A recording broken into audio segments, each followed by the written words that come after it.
우리는 하나님 나라 관점에서 복음을 이해하는 시간을 갖고 있습니다. 이제 9번째 파트입니다. 우리가 전체적인 흐름을 이해하기 위해서 각 파트의 포인트를 한번 생각을 해보면요. 첫 번째 파트는 하나님 나라 창조였습니다. 그리고 이제 그 뒤에 어떤 일이 벌어지는가라고 했을 때 바로 두 번째 파트가 인간의 타락이었죠. 세 번째, 이제 하나님은 타락한 인류를 위해 누구를 보내셨는가라고 했을 때 우리는 이제 예수 그리스도라고 이야기하면서 그분이 화목제물로 오셨다 이렇게 이야기할 수 있습니다. 십자가에서 죽으신 예수 그리스도는 화목제물로 오셔서 어떻게 되셨습니까? 네 번째 파트, 바로 예수 그리스도께서 그 죽음을 이기셨기에 부활하셨고 또한 왕으로서 승천하셨습니다. 자, 이제 인류는 아담의 범죄 이후 어떠한 방식으로 구원을 얻게 될 수 있습니까? 다섯 번째 파트, 믿음으로 들어갈 수 있습니다. 믿음으로 하나님의 나라를 들어갈 수 있죠. 자, 그렇다면 여섯 번째 파트, 믿음이 무엇이길래 도대체 구원을 가능하게 했습니까? 라고 했을 때 우리는 이제 믿음이 우리와 예수 그리스도를 연합했기 때문에 가능합니다. 이렇게 이야기해야 됩니다. 그리고 우리는 그 연합한 자들을 누구라고 합니까? 일곱 번째 파트, 하나님 나라 백성인 바로 교회다 이렇게 얘기해야 되는 거죠. 그리고 바로 전 파트, 교회는 이제 어떻게 살아가야 되는가라고 했을 때 교회는 이제 사랑하는 삶을 살아갑니다 라고 나눴습니다. 그리고 이제 아홉 번째 파트, 바로 비용 계산입니다. 이 비용 계산에 대해서 여러분들과 함께 3주 동안 내용을 나누고자 합니다.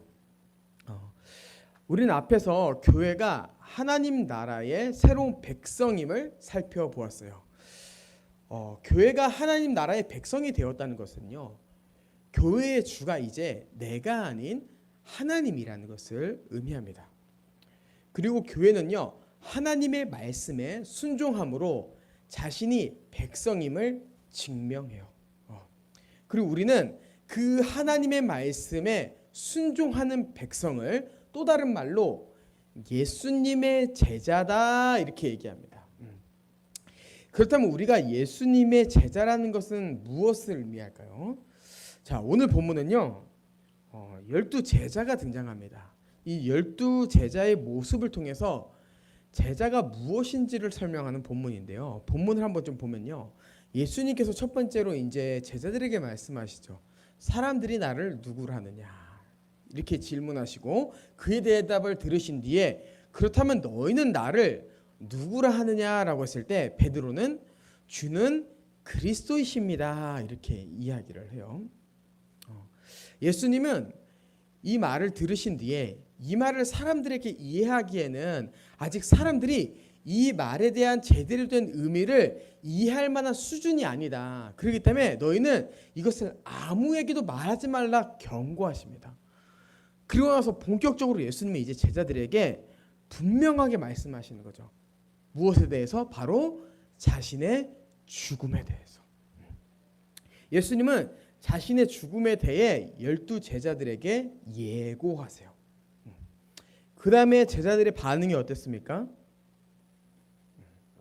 32절, 베드로가 예수를 붙들고 항변하매라고 되어 있습니다. 항변하매. 이 항변했다라고 하는 것은 단순히 반대를 했다 이 정도의 차원이 아닙니다. 여기서 이제 항변했다라고 하는 말은요, 헬라어로 에피티마오라는 단어입니다. 에피티마오. 이 에피티마오라는 단어는 어떤 단어이냐면요, 꾸짖다라는 단어예요. 꾸짖다. 예. 즉 베드로는 예수님의 죽음의 예고를 듣고 예수님을 꾸짖고 비난하기 시작한 거예요. 감히 베드로가 예수님을 꾸짖은 거죠. 그리고 예수님은요, 베드로와 함께 그 제자들을 보시고 말씀하세요. 우리가 잘 아는 말씀이죠. 사단아, 내 뒤로 물러가라. 내가 하나님의 일을 생각하지 아니하고 도리어 사람의 일을 생각하는도다. 이 공간의 분위기는요, 굉장히 차갑습니다. 왜냐하면은 베드로가 예수님께 항변할 때 사용한 단어도 꾸짖다이며 예수님께서 베드로를 비롯한 제자들에게 말씀하실 때도 꾸짖다라는 단어를 사용하세요. 그러니까 제가 방금 굉장히 차분하게 읽었지만 그 공간은요, 예수님 당신이 어떻게 이럴 수 있습니까? 이런 분위기와 함께 사단아 물러가라, 이런 지금 분위기가 있는 거예요. 그럼 이제 한번 생각해 보는 거예요. 왜 베드로가 예수님께 그렇게 과민 반응을 보였을까? 아니, 베드로 입장에서는 과민 반응이 아닐 수도 있죠. 근데 왜 베드로는 제자 주제에 어떻게 그렇게 스승을 꾸짖을 수 있는가라는 것을 한번 생각해 봐야 됩니다. 예수님의 죽음이 싫었기 때문일까요? 그렇다면 예수님의 죽음이 왜 싫었을까요? 그럼 여기서요, 베드로가 예수님을 꾸짖은 이유는요, 예수님을 사랑해서 아니면 예수님의 죽음이 불쌍해서, 여러분 이러한 이유는 아닙니다. 최근에 이제 초등학교 교사가 이제 자살한 사건이 있었죠. 그 사건을 통해서 우리는 지금 이 시대의 풍조를 알 수 있습니다. 바로 뭐냐면은 이제 교사의 권위가 사라졌구나, 교권이 무너졌구나라는 것을 우리는 알 수 있어요. 그래서 이 시대 사람들에게는 좀 낯선 개념이긴 하지만요, 이 시대를 떠나서 당시에 한 사람이 스승을 모신다라고 하는 것은요, 단순히 내가 가르침을 받겠다라는 의미가 아닙니다. 이거는 저희 세대도 똑같이 스승을 그렇게 생각했을 거라 생각해요. 단순히 저 사람이 나에게 1 더하기 1은 2라는 것을 가르쳐줘, 이런 것이 아니라 스승이 된다라고 하는 것은 내가 그 스승인 그 사람을 따라가며 그 사람의 길을 가겠다라고 하는 의미가 바로 제자와 스승과의 관계 안에 나오는 의미예요. 그런데 지금 제자들 앞에서 예수님이 자신의 길을 어떻게 설명하고 있는 거예요? 야, 내가 죽을 거야, 이렇게 얘기하는 거예요. 죽을 거야. 그럼 베드로에게 있어서 예수님의 죽음은요, 전혀 예상하지 못한 스승의 길이었습니다. 즉 방금 제가 앞에서 설명한 걸로 따르면요, 베드로 그리고 베드로를 포함한 다른 제자들에게 있어서 예수님의 죽음은요, 자신들이 전혀 생각하지 못한 제자도였어요. 제자들이 생각하는 예수님의 길은요, 당시 로마의 그 압제로부터 해방을 시켜주고 이스라엘의 정치적인 메시아가 되어서 그 영광을 함께 누리는 것이 바로 제자들이 생각했던 제자도였습니다. 여러분, 그것을 잘 보여주는 것이 마가복음 10장 37절이요. 한번 제가 읽어드리도록 하겠습니다. 봉독해드리면요, 37절은 요한과 야고보의 말입니다. 여짜오되 주의 영광 중에서 우리를 하나는 주의 우편에 하나는 좌편에 앉게 하여 주십시오라고 얘기해요. 이것이 바로 이 야고보와 요한이 가고 싶었던 제자도였어요. 그리고 이것은요, 다른 제자들도 제가 똑같다고 얘기하지 않았습니까? 41절에 드러납니다. 41절에 열 제자가 듣고 야고보와 요한에 대하여 화내거든. 화내는 것은요, 단순히 야, 네가 어떻게 그렇게 멍청한 말을 할 수 있냐, 이렇게 해서 화내는 것이 아니라, 야, 내가 우편에 앉을 거야, 내가 좌편에 앉을 거야, 이걸로 화를 낸 거죠. 제자들에게 있어서 예수님의 죽음은 정말 말도 안 되는 일이었습니다. 그래서 베드로가 예수님께 그렇게 꾸짖은 거고, 예수님이 그들에게 그렇게 꾸짖으신 거예요. 야, 너희들 정신 차려. 너희들이 알고 있는 제자도 예수 믿으면 땡, 예수 믿으면 잘 살겠지, 그게 내가 생각한 제자도가 아니야.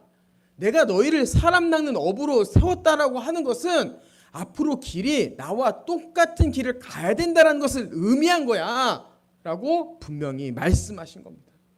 그리고 34절에 이렇게 말씀하시는 거예요. 누구든지 나를 따라오려거든 자기를 부인하고 자기 십자가를 지고 나를 따를 것이니라. 예. 제자가 되는 것은요, 바로 예수님과 같은 길을 가는 것입니다. 그게 바로 제자예요, 제자.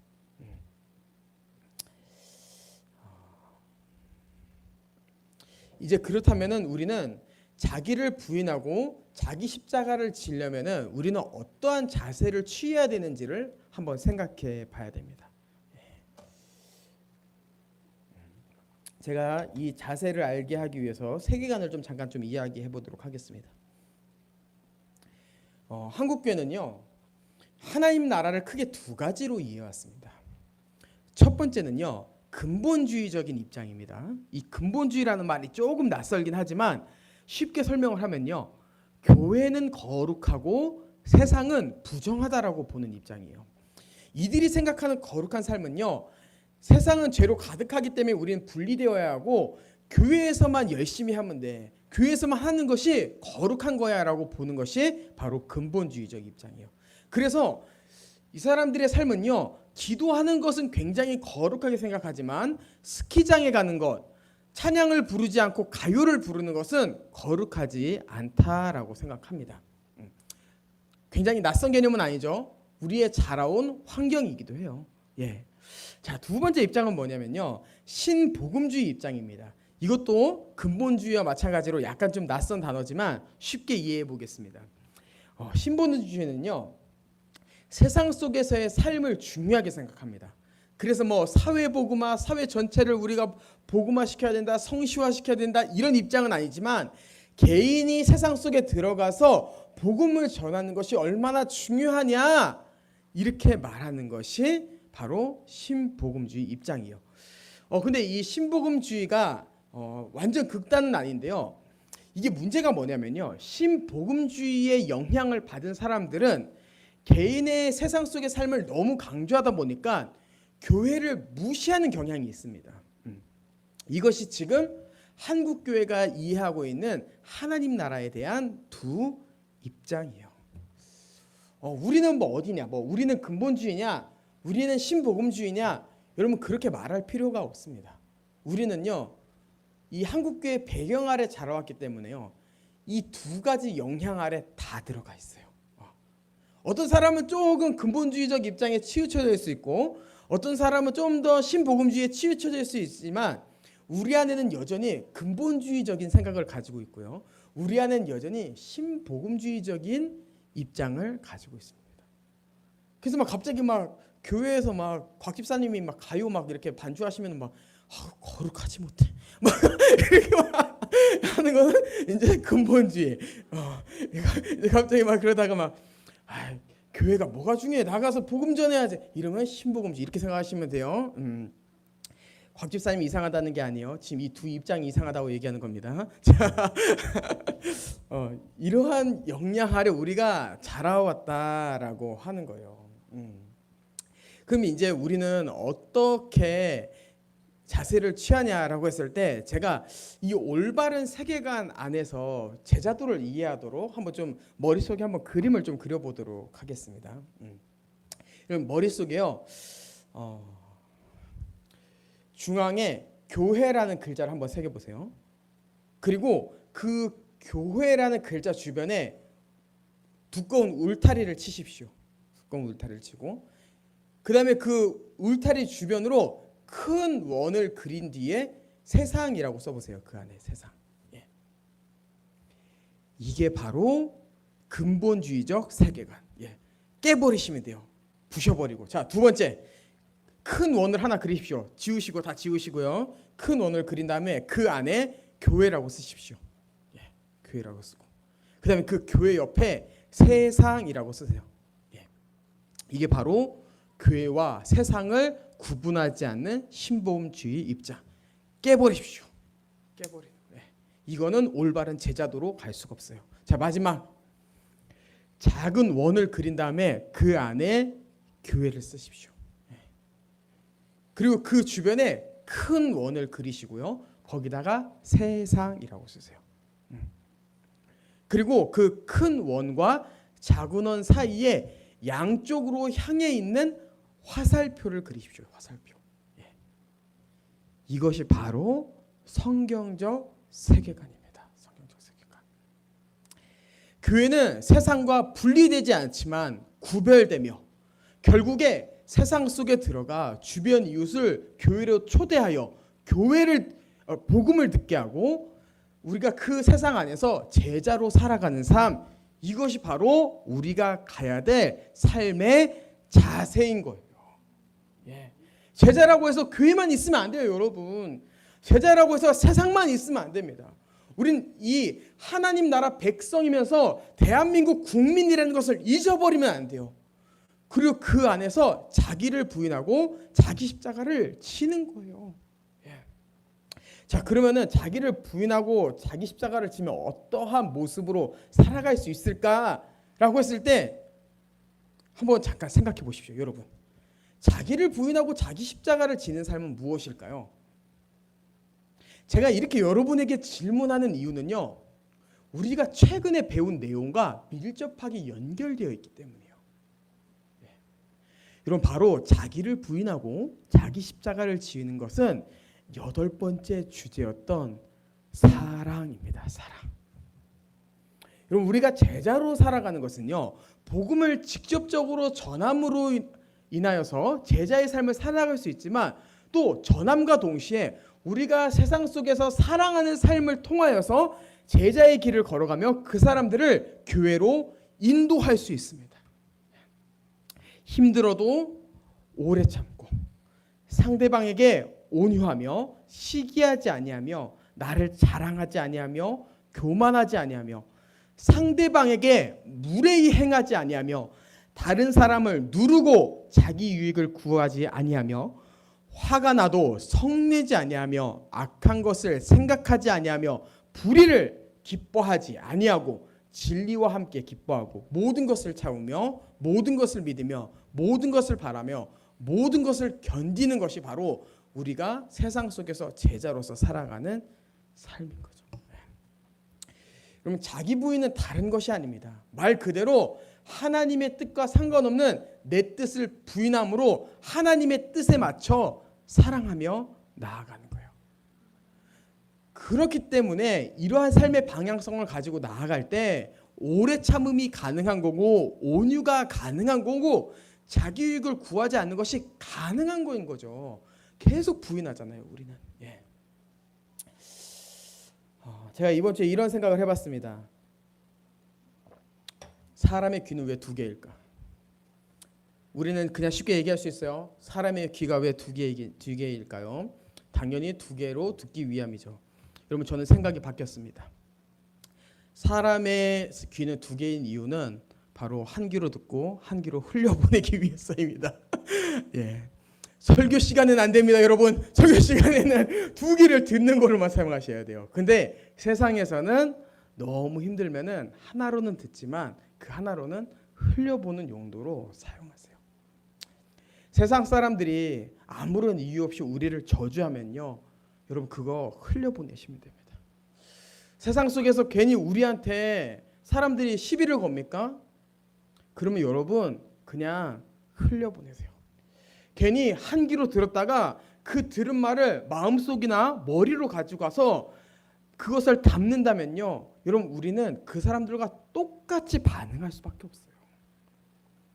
그러한 유치한 장난에, 그런 유치한 저주에, 그런 저급한 행동에 이 신앙인들이 똑같은 수준으로 반응할 필요가 절대로 없습니다.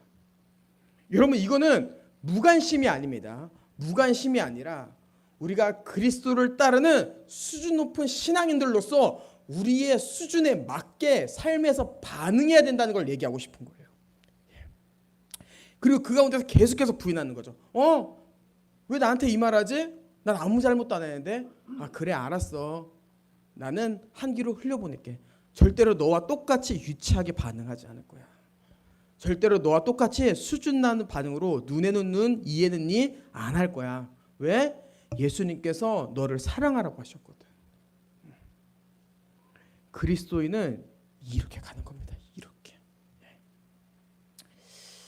그것 가운데서 우리는 정말 어떨 땐 너무 힘들어서 주님께 이런 얘기도 할 수 있습니다. 주님, 정말 제가 이렇게까지 한 귀로 들으면서 마음이 아파하고 슬퍼해야 됩니까? 정말 내가 이 일을 계속해야 됩니까? 내가 세상 속에서 이러한 대우를 받아야 됩니까? 내가 직장 안에서 이러한 처지에 있어야 됩니까? 속상할 수 있습니다. 근데 말씀은 이렇게 얘기하는 거예요.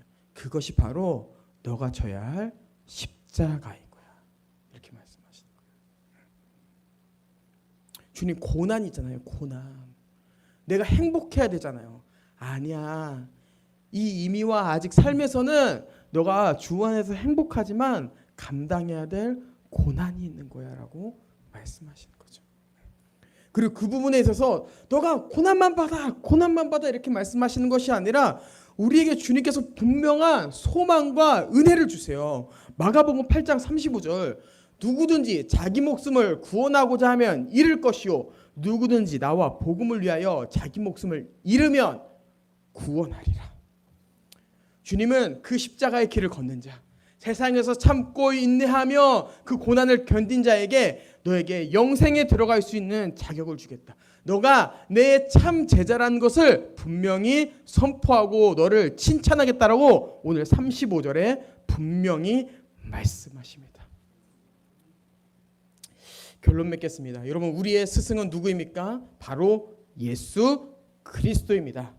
그렇다면 우리는 그분이 가신 그 십자가의 길, 죽음의 길을 따라 우리도 그 길을 걸어가야 됩니다. 비록 이 땅에서 험난하고 어려운 고난이 되겠지만 우리가 감당해야 될 자기 십자가를 잘 감당함으로 영원한 나라에 들어가며 그 나라에서 칭찬받는 의의 나무교회 성도님들 되기를 주님의 이름으로 축복합니다. 아멘.